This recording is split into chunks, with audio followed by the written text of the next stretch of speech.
안녕하십니까. 네. 책이 늦게 나와서 못 보러 오신 분들 계시죠? 네.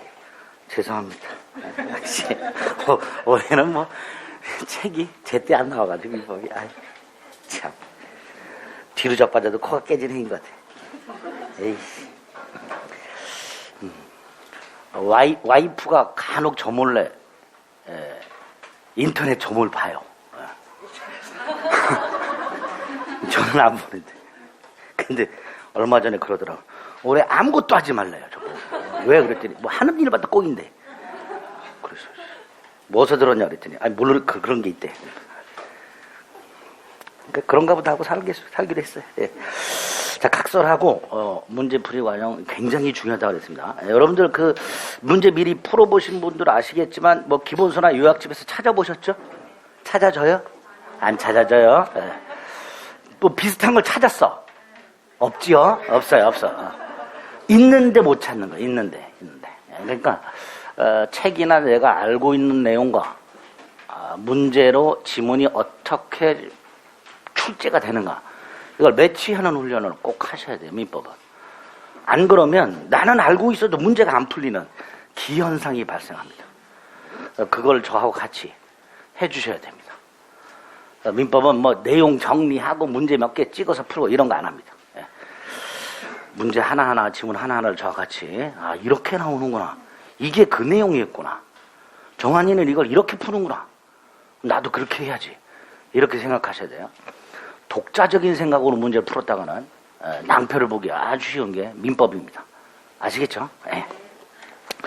오늘 일단 법률행위 목적 부분과 차고까지 할 건데요. 예. 일단 오늘 해야 될 내용에 대해서 요약집 갖고 오셨죠? 네, 요약집 중에 중요한 것 몇 가지 먼저 체크를 간단히 하고, 그 다음에 이렇게 내용을 쭉 스크린한 다음에 그 알고 있는 내용이 문제 어떻게 출제되는가, 그런 형태를 확인할 겁니다. 먼저 요약집 2페이지에 보면 민법 총칙 부분이 있죠. 제1장 법률행위라고 되어 있습니다. 법률행위는 매매 계약 같은 걸 법률행위라고 했죠. 이런 매매 계약과 같은 법률행위를 하게 되면 당사자에게 권리와 의무가 생겨요. 당사자가 의도한 대로, 행위한 자가 의도한 대로 권리와 의무가 생깁니다. 이렇게 법률행위 등을 했을 때 당사자가 의도한 대로 권리와 의무가 발생하기 위해서는 어떤 요건이 필요한가? 그걸 이제 법률행위 유효 요건 이렇게 불렀죠. 그거를 이제 보는 거예요. 그거를. 그 유효 요건이 뭔지, 그다음에 그게 어떤 요건을 갖춰야 되는지, 대법원 판례는 어떤 게 있는지 이런 거 확인하는 건데, 이 페이지에서는 이번에 보면 법률관계 변동의 모습이라고, 법률관계 변동이라는 건 권리의 취득 변경 소멸을 말하는 거죠. 거기에 어떤 유형이 있는가 이거 꼭 확인하셔야 되죠. 특히 권리 취득 중에 원시 취득 예가 있죠. 건물 신축이라든가 이런 것들, 법률 규정에 의한 소유권 취득이라든가 이런 거 확인하셔야 돼요. 승계 취득은 권리를 넘겨받는 거죠. 이전적 승계와 설정적 승계가 있는데, 특히 설정적 승계는 저당권, 지상권, 지역권, 전세권 따위를 취득하는 것, 이런 걸 설정적 승계를 한다. 그거 기억하셔야 되죠. 권리의 변경 중에서는 내용의 변경과 작용의 변경이 있고요. 그 내용의 변경 중에서 특히 질적 변경, 특정물 인도 청권이 손해배상 청권으로 바뀌는 거 요거 하나 하고, 작용의 변경 중에 저당권의 순위 승진, 채권이 대항력 갖추는 거 요거는 기억을 하셔야 됩니다. 그리고 오른쪽에 보면 변동 과정이라고 네 번째 줄, 법률 사실이란 게 모여서 법률 요건을 충족시키면 그에 따라서 법률 효과가 발생하는 이런 구조로 되어 있는데, 그 법률 효과가 권리 변동이었죠. 그 원인, 요건이 법률 행위와 법률 규정 두 가지가 있다. 그거 확인하셔야 되고요. 법률 사실 중에서는 반가로 2번의 의사표시와 반가로 3번의 준법률행위 구별해야 돼요. 의사표시는 법률행위 필수 요소로서 당사자가 원한 대로 효과가 생기는 그게 의사표시고, 준법률행위는 법률 규정에 의해서, 당사자 의사가 아니라 법률 규정에 의한 효과가 생긴다는 걸 기억하셔야 됩니다. 그리고 준법률행위 중에서 의사의 통지와 관념의 통지가 있는데, 대부분은 관념의 통지인데 의사의 통지 예를 하나 기억하자. 최고 또는 촉구 뭐 이렇게 부르는 거 있죠. 뭐 이행의 청구 이런 것들이 있어요. 그런 것들이 의사의 통지다. 그거 확인하셔야 됩니다. 그리고 이제 본격적으로 다음 페이지 보면 법률행위가 나와 있죠.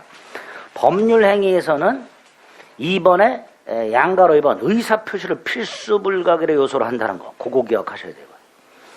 그 다음에 법률행위 종류 안에서 특히 단독행위, 계약, 요거 구별해야 되죠. 단독행위, 유형이 있죠. 상대방 없는 단독행위라고 유언, 재단법인 설립행위, 동산, 소유권 포기 있습니다. 이거 꼭 기억하셔야 되죠.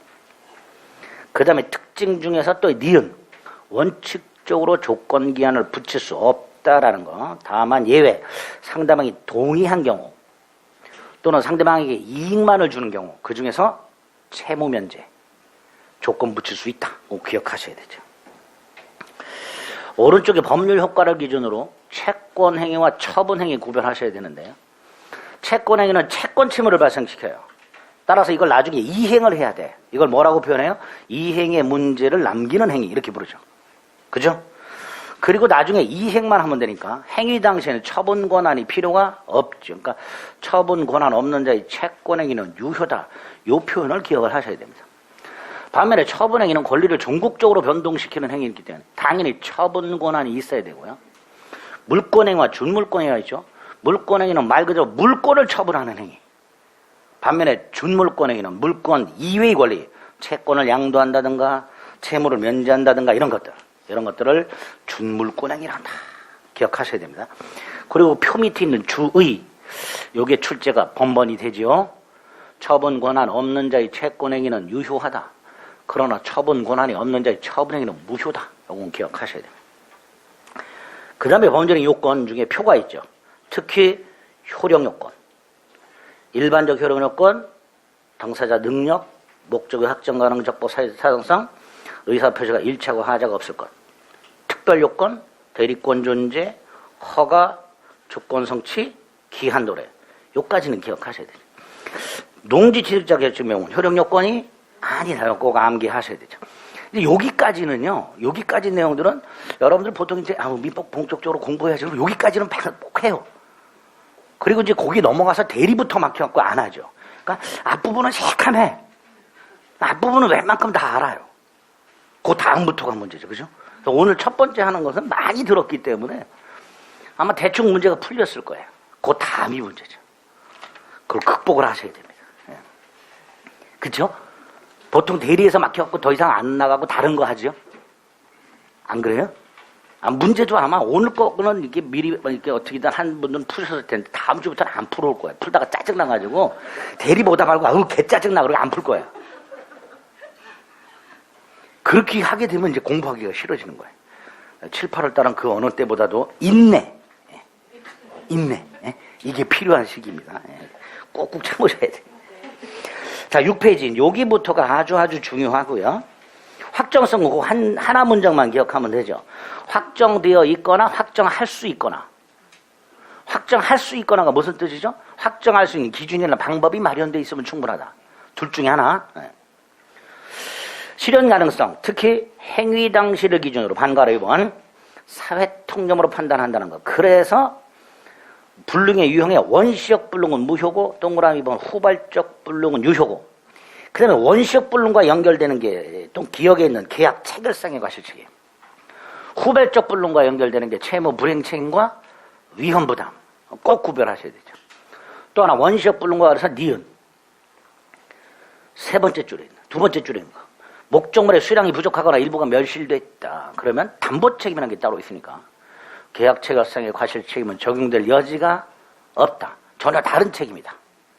담보 책임은 유효할 때 적용되는 거고 계약 체결상의 과실 책임은 원시적 불능에서 무효일 때 적용되는 책임이니까 담보 책임이 성립하는 범위 내에서는 계약 체결상의 과실 책임은 적용되지 않는다. 기억하셔야 되죠. 그 다음에 적법성과 관련해서 반가로 2번 특히 단속 규정 있죠? 단속 규정에 해당되는 거 위반하면 처벌이 될 뿐 무효가 아닌 거. 그러니까 요러한 행위 그러면 유효란 말이야. 유효. 그러니까 문제가 다음 중 무효가 아닌 것은 이렇게 물어. 촌스럽게 단속 행위로 그러라 이렇게 안 나온다. 다음 중 무효가 아닌 것은 이렇게 나온단 말이야. 그럴 때 동그라미 1번, 2번, 4번. 4번이 최근에 출제될 여지가 아주 높은 단속 규정입니다. 4번이. 그 그리고 오른쪽 강행규정 위반 행위 두 번째 줄. 추인도 안 되고 전환도 안 된다. 이렇게 나오죠. 강행규정을 위반하는 행위 추인하게 되면 유효가 된다. X. 추인하더라도 효력이 없다. 이렇게 나오죠. 효력이 없다. 추인이 안 된다. 이렇게 다이렉트로 물어볼 수도 있지만 추인하더라도 효력이 없다. 이렇게 나올 수 있다. 지문이. 그 다음에 동그라미 2번. 강행규정을 위반하여 무효인 행위를 저지른 자 스스로 강행규정이 위반되어 무효다라고 주장할 수 있지. 근데 그걸 뭐라고 나와요? 주장하더라도 신의 측에 반하는 것은 아니다. 이렇게 나오죠. 주장하더라도 괜찮다. 이거를 주장하더라도 신의 측에 반하는 것이 아니다. 신의 측에 위반되는 것이 아니다. 이런 식으로 표현이 나온다고 그랬습니다. 그거 확인하시고. 이제 아주 중요한 게 사회적 타당성이죠. 사회적 타당성에 보면 그 반사회 질서 행위에 해당되는 것들이 쫙 나와요. 그죠? 이런 이제 자만 올 때 읽어보는 거죠. 그 중에서 동그라미 1번에 적극가담이란 표현. 동그라미 2번에 부척개혁안에서 기억 본처의 사전 승인. 요것도 반사회 질서이죠. 본처의 사전 승인. 5번에 다수의 보험금을 편취할 목적의 보험계약. 7번에 금전소비대차계약을 체결하는데 그 이율이 사회통념상 허용 한도를 초과하여 고율로 약정이 되었을 때 그 초과 부분이 반사회 질서행위 무효죠. 초과 부분이. 문제는 그 초과 부분이 반사회 질서행위로 무효니까 초과 부분을 지급하면 불법원인급여가 되고 불법원인급여가 되니까 반환 청구를 못해야 되는데 대법원은 반환 청구할 수 있다. 차주는 초과 지급한 이자 반환을 청구할 수 있다. 요게 출제가 된 적이 있죠. 그거 기억하셔야 되죠. 7번. 8번에 형사사건 성공보상정 반사회 질서행위고요. 10번에 변호사 아닌 자가 소송을 도와주고 승소하면 돈을 받기로. 이게 이익취득약정이에요. 플러스 대납한 소송 비용을 반환받기로. 그럼 요게 합쳐가지고 전체가 반사회 질서행위로 무효 이렇게 되죠. 여기서는 그 소송물 일부를 양도받기로 하는 약정, 요게 이익취득약정인데 요것만 무효가 되고 대납한 비용을 반환하기로 하는 약정은 무효가 아니다. 이렇게 나올 수 있어요. 그럼 틀린 지문이 되는 거죠. 전체적으로 무효가 되는 거죠. 전체적으로. 그 다음에 이 반사회 질서 행위 것들은 자만 올 때 읽어보면 되는데 반가로 2번에 있는 건 달달달 외워야 되죠. 반사회 질서 행위 아닌 거. 동그라미 1번. 강제집행을 면할 목적의 허위의 근저당권 설정 행위. 2번 법률행위 성립 과정에 강박이라는 불법적 방법이 사용된 경우, 국가의 위헌적 공권력 행사로 국민의 기본권이 침해된 경우, 비자금을 조성하는 건 반사회 질서행위지만 그걸 은닉하는 거, 전통사찰 주직을 사는 것은 반사회 질서행위지만 그 사람을 주주로 임명하는 거, 5번 양도세 회피 목적 행위들, 6번 부정행위 용서대가로 부인에게 부동산 넘겨주는 거, 7번 해외 파견 소요 경비를 회사가 부담하되 귀국 후 일정 기간 근무하며 면제 주기로 하는 약정. 민사사건 성공보수. 무허가 건물 임대차. 10번. 도박자금 채무자가 도박채권자에게 부동산 매각 권한을 위임하고 그 도박채권자가 채무자의 대리인으로서 부동산을 매각하는 행위. 이거 반사질성이 아니죠. 매각 권한 위임과 대리인으로서 매각하는 행위. 이건 반사질성이가 아니다. 아닌 것들 꼭 기억하셔야 됩니다. 그리고 이제 두 번째가 오른쪽에 있는 이중매매죠. 부동산을 2번 이상 매각했다. 먼저 등기한 자가 소유권을 취득하는 게 원칙이다. 등기를 넘겨받지 못한 자는 매도인에게 채무 불이행 책임을 물으면 된다. 계약해제 손해배상. 그죠? 그런데 동그라미 2번. 반사의 질서는 무효가 되는 경우 이렇게 돼요. 자, 이제 머릿속으로 그림이 딱 떠올라야 되죠. 반사의 질서는 무효가 되는 경우 갑이 을에게 부동산을 매각했다. 또다시 병에게 매각하고 등기를 넘겨줬다. 원칙적으로 유효하지만 여기에 반사의 질서가 되는 게 있다. 어떤 경우냐? 요건 매도인의 배임 행위와 제2매수인의 적극가담 행위. 이렇게 돼요. 요 적극가담 세 가지. 제1매매 사실을 알면서도 적극적으로 매도를 권유 요청하여 계약 체결. 여기까지 와야 적극가담이 된다 그랬죠. 그거 기억하셔야 돼요. 요건 1번의 양가로 2 이렇게 돼요. 그 다음에 중요한 게 법률 관계죠. 2번의 양가로 1.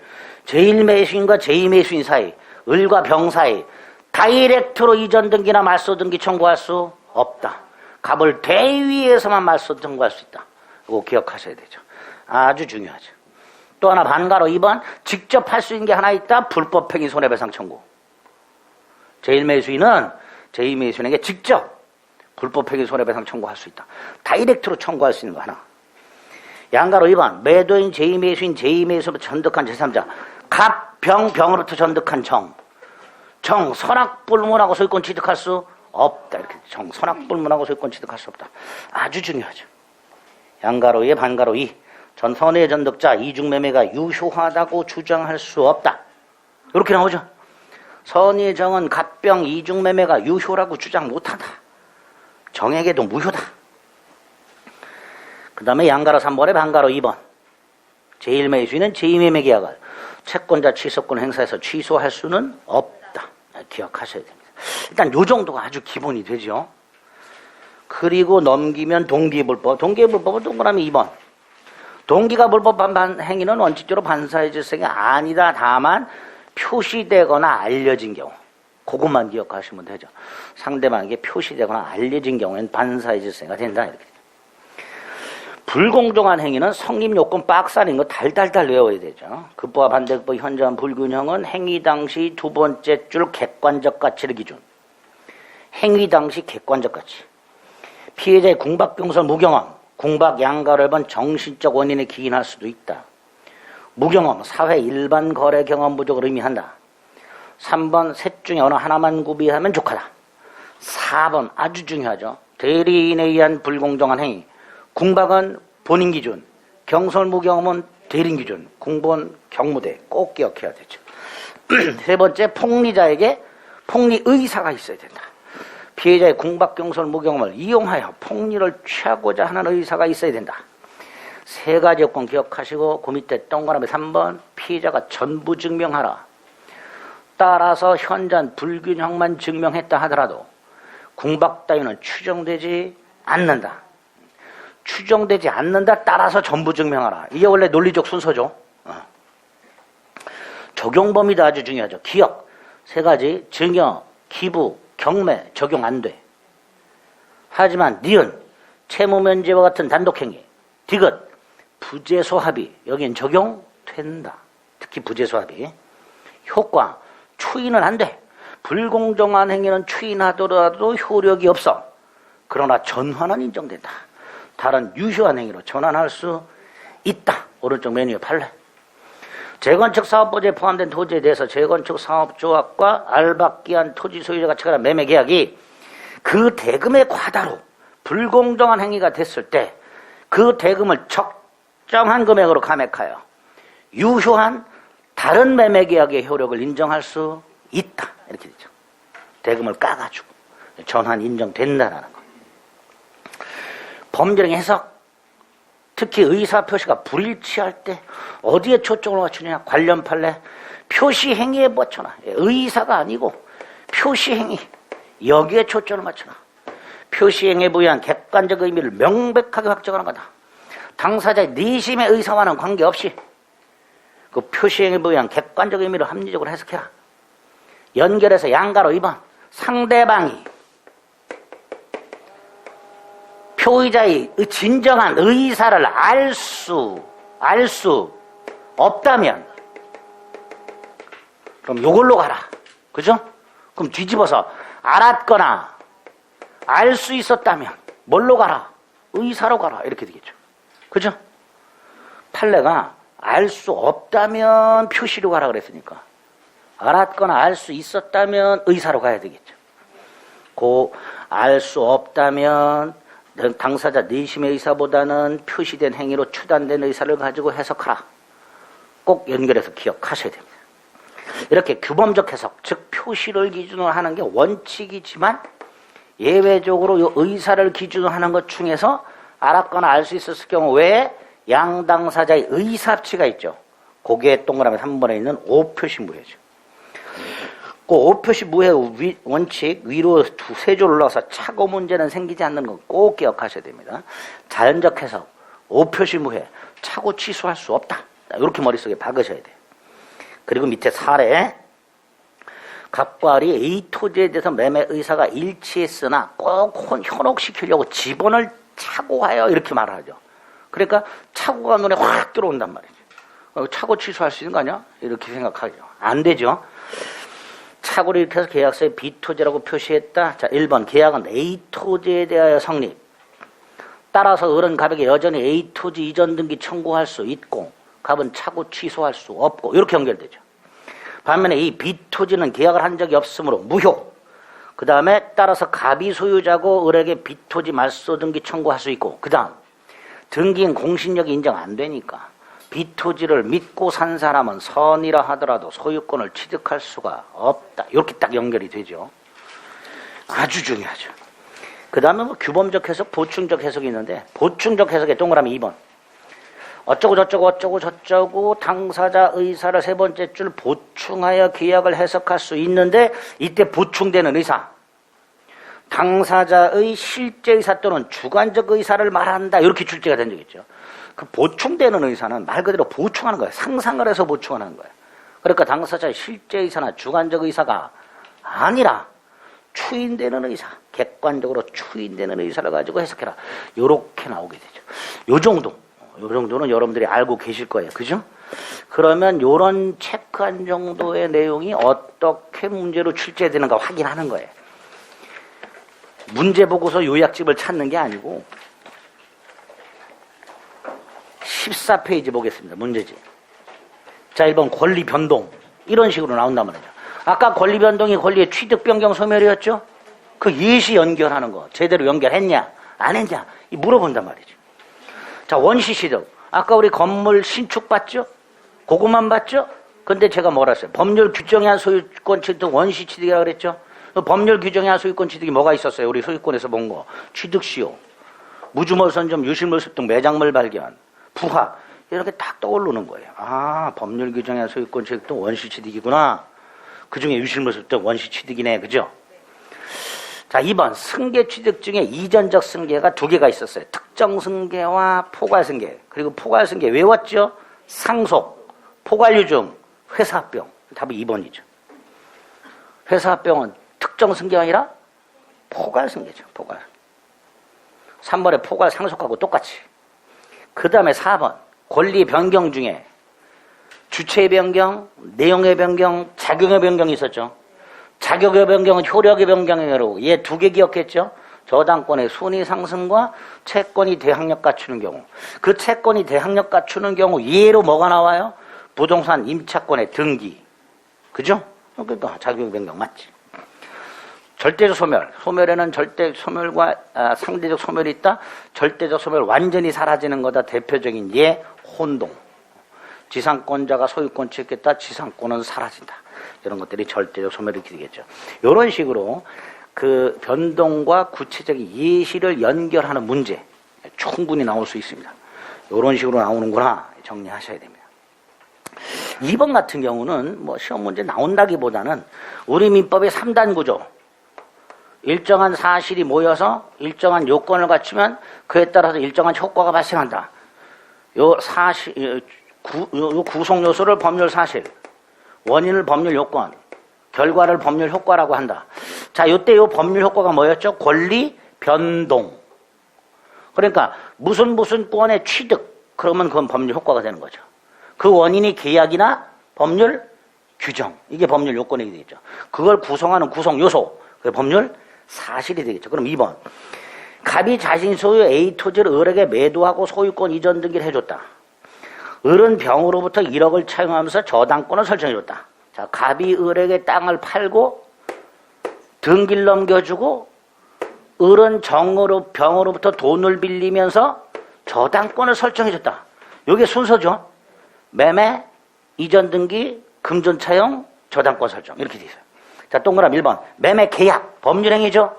그러니까 법률 요건이지. 계약. 법률 행위. 법률 요건 딱 연결되죠.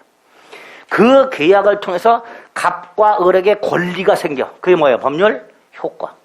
동그라미 1번이죠. 이렇게 물어보단 말이죠. 아, 매매 계약은 법률 행위고 법률 행위는 법률 요건이구나. 그에 따른 권리 취득은 법률 효과구나. 그럼 1번 옳은 거죠. 그렇게 판단하는 거예요. 자, 을의 소유권 취득. 을은 지금 소유권 어떻게 취득했어요? 매매 등을 통해서 취득했죠. 그리고 매매 등을 통해서 갑이 갖고 있는 권리를 콕 찍어서 승계받았죠. 특정 승계죠. 특정 승계. 특정 승계는 이전적 승계 일종이죠. 이전적의 특정과 포괄이 있었으니까 결국 이전적 특정 승계 이렇게 연결이 되죠. 이전적 특정 승계, 이전적 포괄 승계 다 옳은 표현이죠. 둘 다 이전적 승계 들어 있습니다. 반면에 3번 저당권 취득. 지상권, 지역권, 전세권, 저당권의 취득은 무슨 취득? 설정적 승계. 설정적 승계. 그 다음에 4번 을의 저당권 설정 행위는 준법률 행위다. 준법률 행위는 법률 행위다 아니다? 아니죠. 근데 이 저당권 설정은 저당권이란 물권을 취득해야 하는 거죠. 물권 행위지. 저당권 자체가 물권이잖아. 그러니까 저당권을 설정해낸 행위는 준물권 행위가 아니라 물권 행위죠. 아까 준물권 행위 뭐가 있었죠? 채권량도 채무 면제. 그게 준물권 행위였어요. 준법률 행위였어요. 그죠? 준법률 행위는 저도 헷갈리네. 준법률 행위. 의사의 통지하고 관념의 통지. 큰일 날 뻔했네. 통지. 관념의 통지. 요게 준법률 행위죠. 법률 행위하고 대비되죠.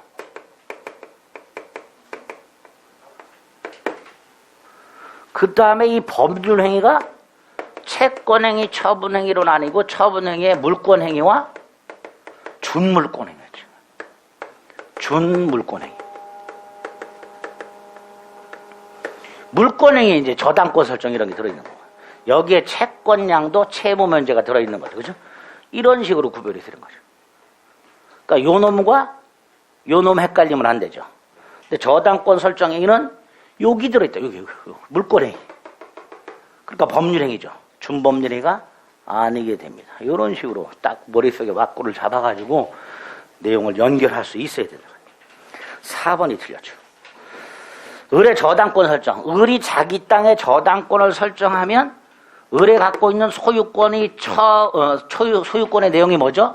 소유물을 사용, 수입, 처분하는 건데 나중에 을이 돈을 갚지 못하면 저당권자가 처분해버리죠. 즉 을의 소유권이 위축이 돼요. 소유자가 자기 물건에 제한 물권을 설정해주면 소유권이 쪼그라들어. 그러니까 무슨 변경? 양적 변경이 되죠. 5번은 한번 제가 오늘 처음 얘기하는 거예요. 거의. 소유권에 제한 물권이 설정이 되면 소유권이 쪼그라들었다가 나중에 제한 물권이 사라지면 원래의 모습을 회복하게 됩니다. 이런 걸 양적 변경이라 한다. 우리가 양적 변경의 예로 알고 있는 게 딱 하나였었어요. 건물 증축. 그죠? 그거 외에 하나 추가. 제한 물권의 설정, 양적 변경. 답은 4번이죠. 그러니까 이 2번 같은 문제들이 좀 까다로운 거예요. 사실은 실전에서 만났을 때 생각을 좀 많이 해야 되는 지문들이야. 알고 있는 것도 많아야 되고. 다행히 그렇게 출제 가능성이 높지는 않습니다. 근데 지금 말씀드린 민법의 3단 구조, 그 다음에 법률행위 구별, 변동 구별, 그거와 관련해서 이런 식으로 복합적으로도 얼마든지 나올 수 있으니까 이런 형태의 문제도 대비를 하셔야 되는 거예요. 그 다음 이제 3번부터는 예를 물어보는 거죠. 법률행위가 아닌 것은이라 그랬죠. 법률행위가 아닌 걸 골라야 되니까 이런 거 고른 거죠. 준법률행위. 그죠? 근데 우리 준법률행위가 알고 있는 게 의사의 통지하고 관념의 통지밖에 없고요. 그 중에서 의사의 통지 꼴랑 하나 외우고 있는 게 최고예요. 그죠? 찾아봐. 없어. 그죠? 없어. 그럼 할 수 없어. 법률행위를 찾아. 하나하나 제껴나가야 돼요. 일단 눈에 빡 띄는 게 취소. 법률행위죠? 상대방 있는 단독행위라는 법률행위. 2번에 대리권 수여. 수권행위죠? 대리권을 수여하는 본인의 법률행위라고 그랬습니다. 이거 법률행위구나. 3번에 사단법인 설립행위. 어서 보긴 봤는데 합동행위라는 법률행위였죠. 그 다음에 1번에 지상권 설정에 합의라고 되어 있죠. 합의. 다른 말로 뭘로 바꾸면 돼요? 계약. 법률행위구나. 그러면 하나 남았어. 4번 가공. 이렇게 되죠. 그죠? 가공 부합의 일종이죠. 법률행위 아니죠. 그래서 가공이 법률행위가 아니다를 외우는 게 중요한 게 아니라 여기서 이 문제는 법률행위를 속아낼 수 있는가 이렇게 물어봐. 법률행위. 우리가 알고 있는 단독행위, 계약, 합동행위 이게 법률행위잖아요. 그런 거 골라낼 수 있는가 그거 물어보는 겁니다. 4번 가공 말고 다른 게 얼마든지 들어갈 수 있어요.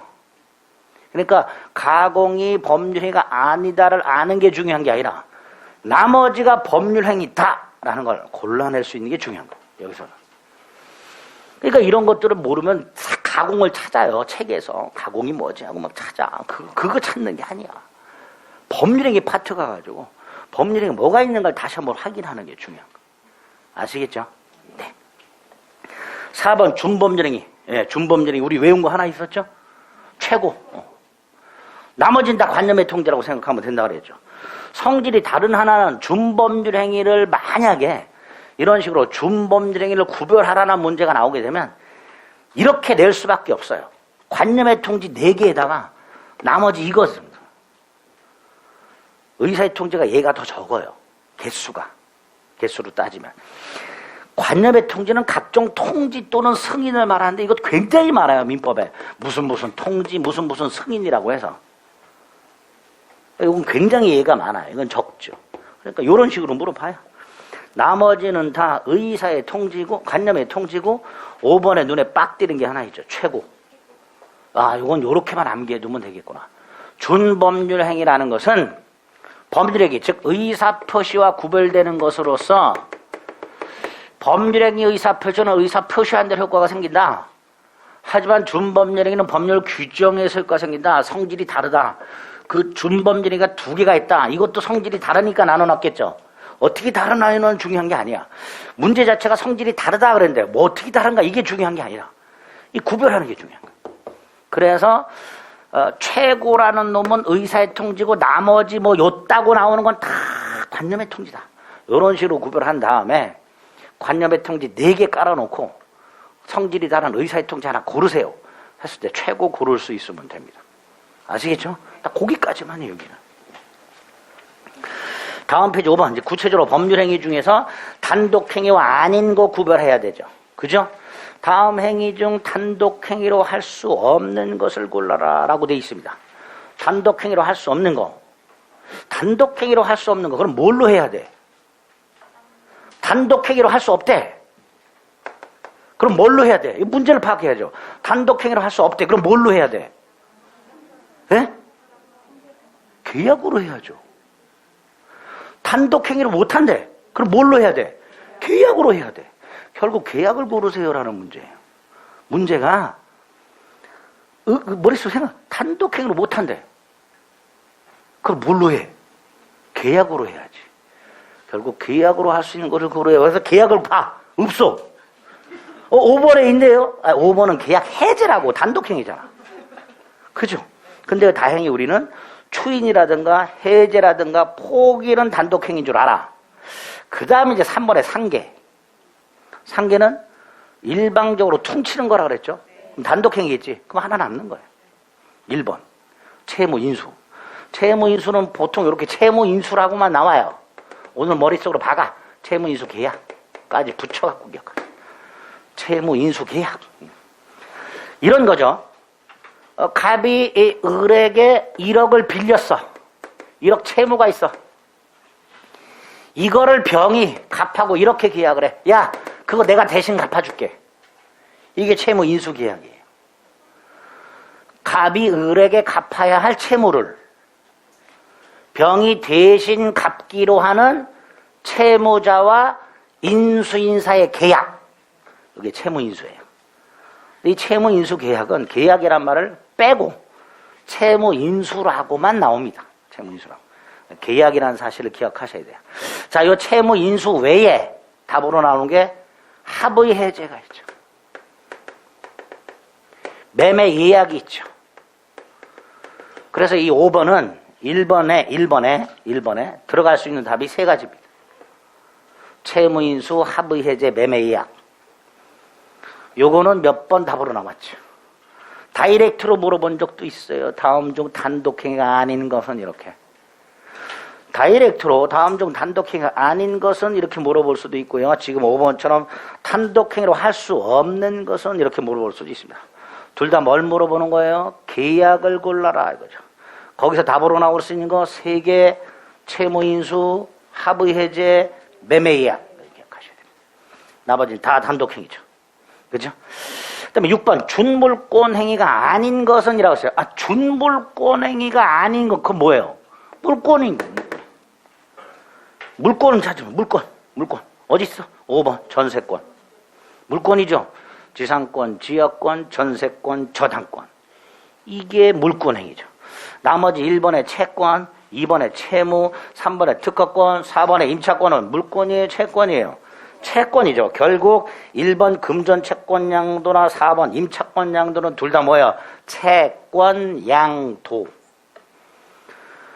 채권을 팔아먹거나 채무를 면제해 주는 거, 이런 게 준물권행위구나. 특허권 팔아먹는 거 이런 게 준물권행위구나 이렇게 돼요. 그래서 여기서는 준물권행위 예를 기억해 두셔야 됩니다. 5번은 전세권이 아니라 다른 게 얼마든지 나올 수 있어요. 그래서 6번 문제는 준물권행위가 아닌 것, 즉 물권행위를 찾아내라가 아니라 준물권행위가 어떤 거 있는지 기억하고 있냐를 물어보는 거예요. 준물권행위야. 채권양도, 채무면제, 특허권양도.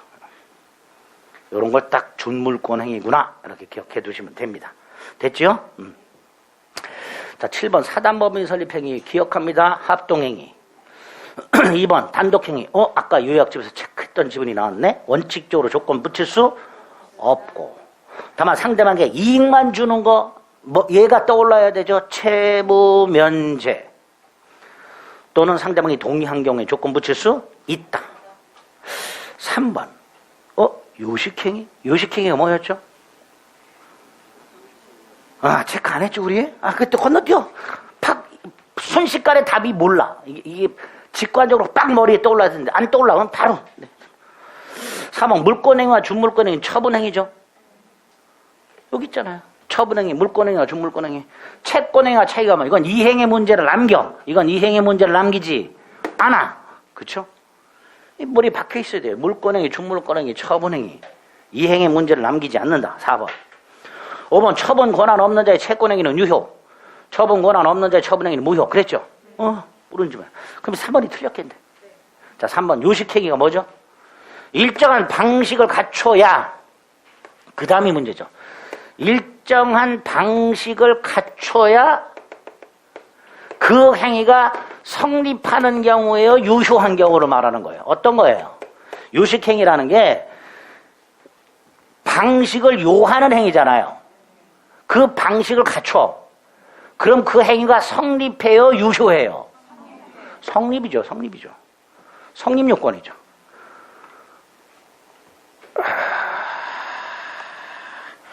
요약집 5페이지를 보면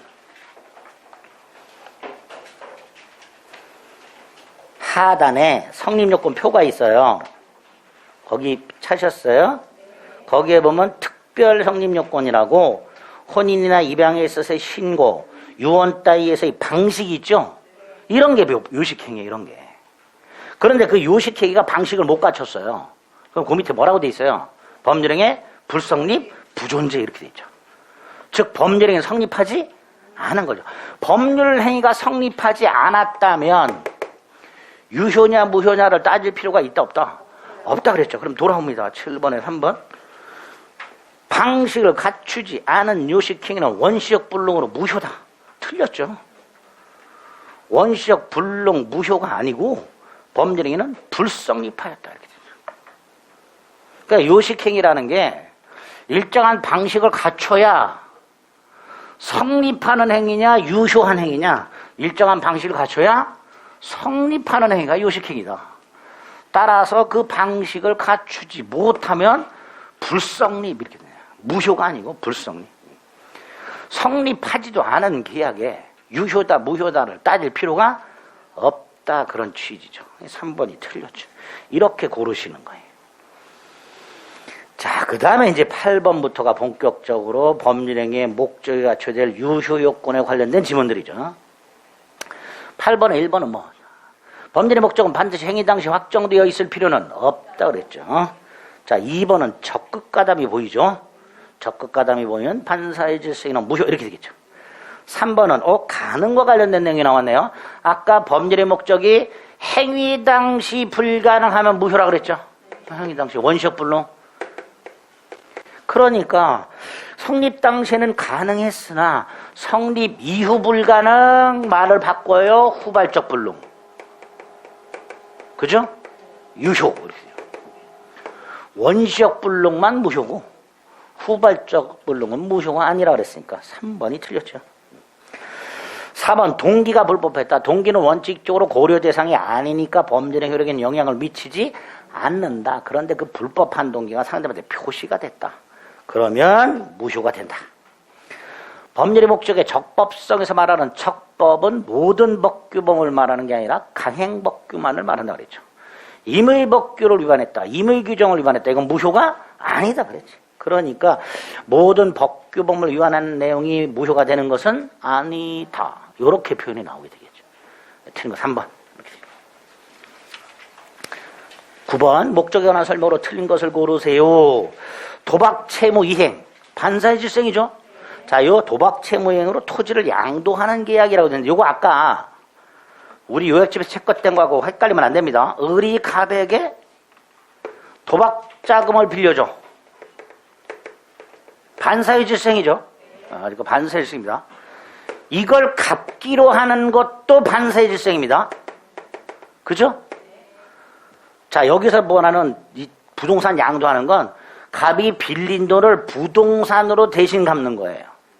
도박 채무 이행으로 토지를 넘겨주는 계약이에요. 이건 반사의 질성이야. 그런데 아까도 말씀드렸듯이 얘가 직접 넘기는 게 아니라 얘가 갖고 있는 땅을 직접 지금 요 1번 지문은 이걸 직접 넘기는 거잖아요, 얘한테. 이건 반사의 질성이에요. 근데 그게 아니고 요거를 팔 수 있는 매각 권한을 주고 그래서 을이 요거를 팔고 요 대금이 있겠지. 요 대금을 변제 충당. 요렇게 약속을 하는 거예요. 요렇게.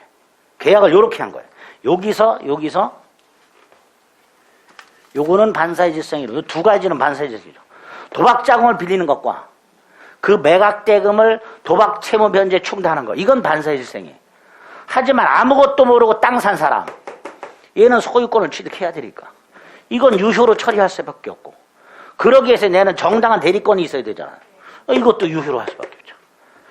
도박 채무자가 도박 채권자에게 매각 권한을 부여하고 매각하는 행위. 요 두 가지는 반사의 질서가 아니다. 그 대금을 도박 채무 변제 충당하는 거. 이거 반사의 질서이다. 이렇게 되겠죠. 이것도 마찬가지죠. 도박 채무 변제하는 거니까 반사의 질서는 무효. 이렇게 되겠죠. 2번. 법률의 목적에 원시적 불능 무효. 그 불능은 일시적 불능. 주관적 불능은 포함되지 않는다. 일시적 불능, 주관적 불능은 포함하지 않으니까 뭐라 그래요? 일시적 불능, 주관적 불능은 불능이 아니다. 이렇게 말하죠. 불능이 아니다. 3번 사찰이 그 존립에 필요 불가결한 재산인 임야를 증여하는 계약. 자, 이거는 이렇게 생각하시면 돼요. 스님들이 나 굶어 죽을래 그런 뜻이에요. 그렇잖아요. 자기들이 존립에 필요한 재산을 주겠다는 건 우리는 수행을 하다 굶어 죽겠어. 그런 뜻이잖아. 그러니까 반사의 질서는 무효입니다. 자, 4번 본처의 사전동이라고 돼 있죠. 부척 계약이든 그 사전동이든 다 반사의 질서에 이렇게 되겠죠. 5번 법률의 동기가 사회의 질서에 반한다는 사실을 상대방이 알았어. 그럼 반사의 질서이죠. 반사의 질서는 절대적 무효죠. 자, 절대적 무효, 상대적 무효 구별해야 되죠. 여기서 절대적 무효, 선의의 제3자에게도 대항할 수 있다. 그러니까 선의의 제3자는 유효를 주장할 수 없다. 이렇게 되겠죠. 절대적 무효. 이게 만약에 상대적 무효를 하면 옳은 지문이 돼요. 그죠? 절대적 무효니까 선의의 제3자는 유효를 주장할 수 없다. 이렇게 되겠죠. 5번이 틀렸네. 10번, 1번. 유동적 무효 상태에 있는 토지거래계약의 당사자. 자, 유동적 무효죠. 계약상 채권 채무는 발생하지 않는다 그랬죠. 하지만 토지거래 허가 신청 절차에 협력할 의무는 생긴다 그랬어요. 자, 이때 토지거래 허가 신청 절차에 협력할 의무는 계약상 의무가 아니니까 이걸 이행하지 않더라도 채무 불이행이 아니다. 이렇게 연결이 돼야 되죠. 그러니까 채무 불이행을 이유로는 해제할 수가 없다. 이렇게 되겠죠. 1번 틀렸죠. 저기 무효 취소 가면 또 나오죠. 2번 부첩관계를 종료, 끝내는 거죠. 끝내는 걸 조건으로 뭘 줘? 괜찮죠? 부첩관계를 조건으로 줘. 이건 안 돼. 근데 그걸 끝내는 걸 조건으로 뭘 줬어? 이건 반사질세가 아니죠. 끝내는 거니까. 3번은 비용상환 청구권 포기라고 돼 있죠. 자, 비용상환 청구권은 두 번째 줄 임의 규정입니다. 강행 규정이 아니라. 따라서 위반하더라도 무효가 아니지. 답은 4번이죠. 눈에 확 띄죠. 적극가담. 반사해질 시기는 무효. 자, 5번. 귀국 후 일정 기간 근무하면 해외 파견 소요경비 반환 채무를 면제한다. 반사해질생이 아니다. 아까 자만 올 때 봐두셔야 되는 지문이었죠. 옳은 거 4번. 11번, 1번. 자, 부동산 중개 수수료 약정. 자, 부동산 중개사법에 있는 부동산 중개 수수료 제한, 한정하는 그 한도 규정. 효력 규정이었어요? 임의 규정이었어요? 강행 규정이었어요? 강행 규정이었죠. 효력 규정이었어요? 단속 규정이었어요? 왜? 단속 규정? 단속 규정? 제가 아까 단속 규정을 6페이지 가보세요. 요약지? 단속 규정 밑에 6페이지 하단에 3개 외우시라 했죠? 1번, 2번, 4번. 거기 중개 수수료 상한 규정이 있어요, 없어요? 없는데? 뭘 보신 거예요, 도대체? 4번 착각하신 거야? 중개 뭐 어쩌고 그러니까? 근데 4번 뭐예요? 직접 거래 금지 규정이잖아. 이렇게 된다니까. 외우세요 하는 건 정확하게 기억하셔야 돼. 효력 규정이에요, 효력 규정. 단속 규정이 아니라 지금 본 거. 중개 수수료 상한 규정. 효력 규정.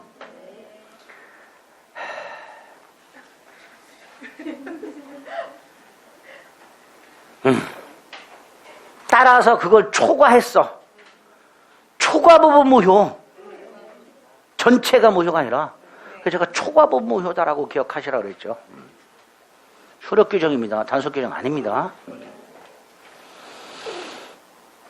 어떻게 단속 규정이라고 생각하셨는데 맞추셨또 또 답은? 에? 어떻게 맞추셨대? 2번에 정확해서. 아유, 답은 2번에 확실히 있으니까. 1번 효력 규정입니다. 이 출제가 이렇게 된 적이 있어요. 중개수수료 상한 규정, 효력 규정, 초과 부분 무효. 그거까지 기억하셔야 돼요. 2번은 허위라고 돼 있죠. 강제표명만한 목적의 허위의 근저당권 설정 행위는 108조 허위 표시로 무효라고 했습니다. 반사일성이 아니죠. 아주 중요하죠. 3번은 다수의 보험계약을 통한 보험금 부정취득 목적. 반사일성이라고 그랬고요. 자, 4번. 소송에서 증언을 해달라. 돈을 주겠다. 둘론 아니죠. 그 주기로 한 돈이 거기에 나와 있는 통산적으로 용인될 수 있는 수준. 사회통념상 허용한도 이렇게 부르죠. 사회통념상 용인한도 이렇게도 불러요.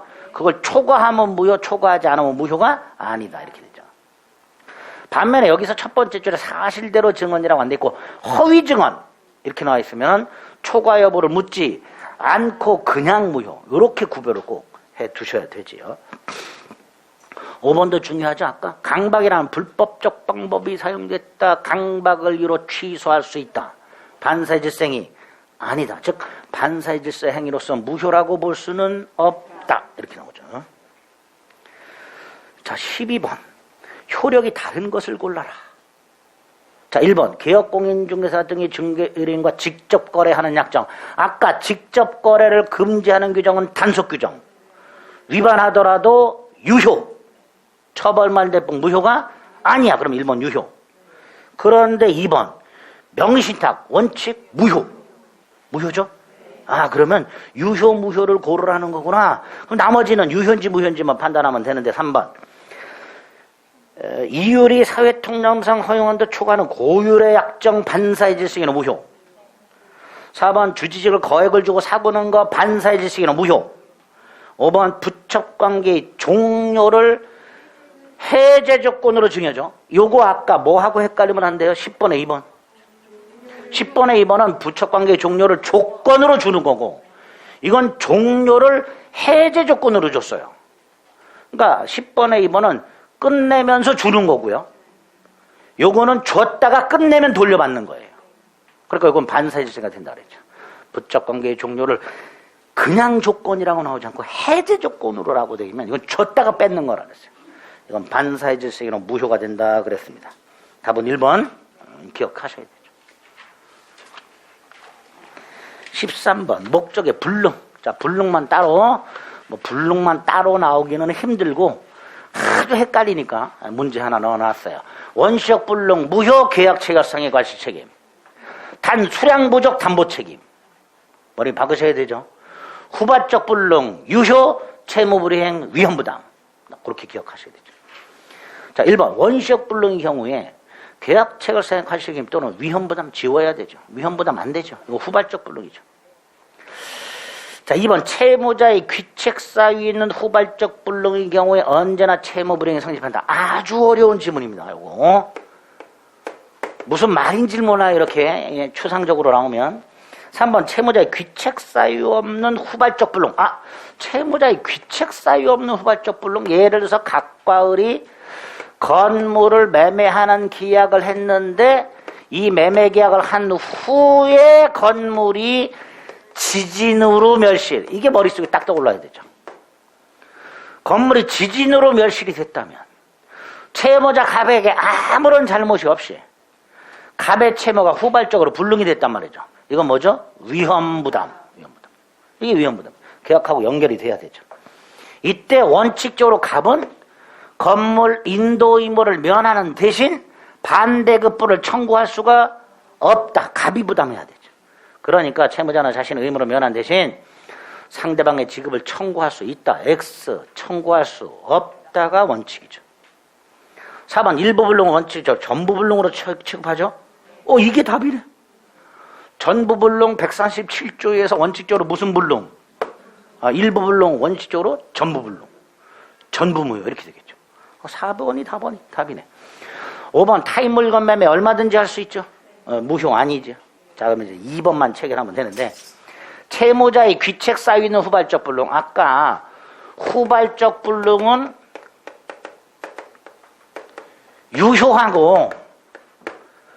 유효하니까 채권 채무가 생기죠. 그럼 채무를 이행해야지. 예컨대 건물 매매 계약을 했어. 건물이 멀쩡히 있어. 근데 이게 나중에 멸실이 됐어. 이렇게. 이때 계약은 유효하지만 갑의 채무는 소멸했죠. 근데 나머지 을의 채무를 처리하는 방법이 있지. 그걸 어떻게 처리하는가?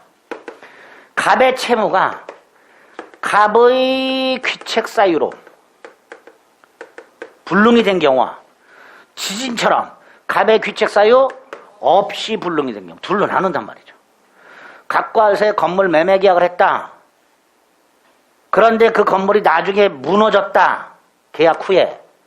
그래서 갑의 채무가 후발적으로 불능이 됐다 하더라도 계약은 유효하다.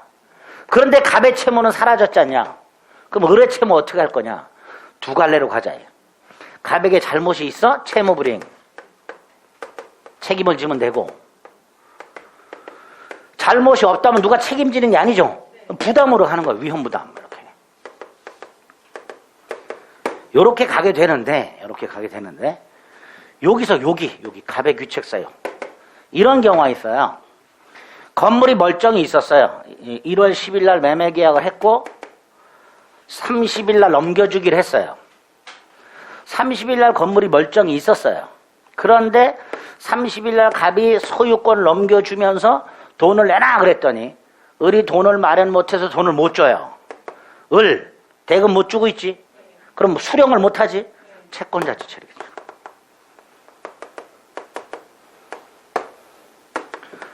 채권자 지체 중에 지진으로 멸실됐어.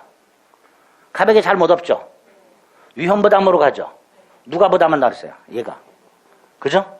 그런데 우리 시험범위 바깥에 채권자 지체와 관련해서 이런 게 있어요. 채권자 지체 중 갑을 모두 잘못이 없어.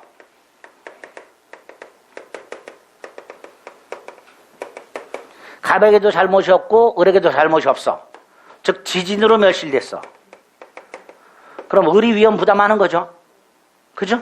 을이 위험 부담하는 거예요. 이건 채무불행이 아니야. 또 하나가 채권자 지체 중에 채무자 갑, 고의 또는 중대한 과실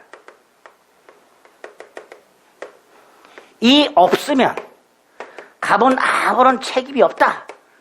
이게 또 하나 우리 시험법이 바깥에 있어요. 그러니까 요 경우 갑에게 만약에 경과실로 이행할 수 없게 되면 이것도 위험부담으로 가는 거예요. 그러니까 을의 채권자 지체 중에는 크게 두 갈래가 있는 거예요. 하나가 지진 등으로 멸실됐어. 1월 30일 날 갑이 소유권을 넘겨주려고 했어. 그런데 을이 돈을 마련 못해서 돈을 못 주고 갑으로부터 수령을 못했어. 그동안에 지진으로 멸실됐어. 을이 책임져야 되죠. 또 하나가 그동안에 갑의 경과실로 멸실이 됐어. 이때도 갑은 책임지지 않아요. 을이 부담을 하니 이때도. 요게 위험부담에 하나 추가되는 거예요. 원래. 자, 우리 위험부담은요. 요약집을 보면 145페이지를 가보세요. 이렇게 민법 총칙 지문들은 계약법하고 연결이 많이 된다 그랬습니다. 145페이지를 가면 맨 위에 효과 박스 2번 있죠. 거기에 보면 채권자가 위험을 부담한다. 즉 을은 대금을 지급해야 된다가 두 개가 있죠. 양가 1번 채권자 잘못으로 불능의 경우 있죠. 또 하나가 지금 말씀드린 채권자 지체 중 을이 대금을 지급하지 못하고 있는 동안에 지진 등으로 멸실된 경우 여기 있죠. 거기 하나 추가되는 게 요거예요. 그 밑에 양가로 2번 채권자 지체 중 양당사직의 귀책 사유 없이 채무가 불능이 된 경우 있죠. 거기에다가 채권자 지체 중 지금 요게 써있죠. 밑에 꺽쇠로 요거 하나 추가. 갑의 경과실로 불능, 채무자 경과실로 불능. 뭐로 불능? 채무자 경과실로 불능. 요게 하나 위험부담이 추가되는 거예요. 예전에 우리 시험에서 아주 어렵게 요게 나온 적이 있어요.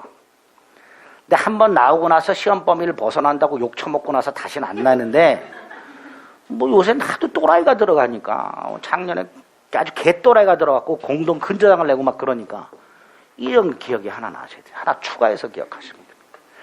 자, 그러면 정리. 위험부담 중에서 채권자가 위험부담하는 경우 그 중에 채권자 지체 중 우리 교재에는 요거 하나만 있어. 우리 시험 범위에는 하나 더 추가. 채무자 경과실에 의한 불능. 요것도 채무 불행이 아니라 위험부담으로 가게 됩니다. 여기까지 됐죠?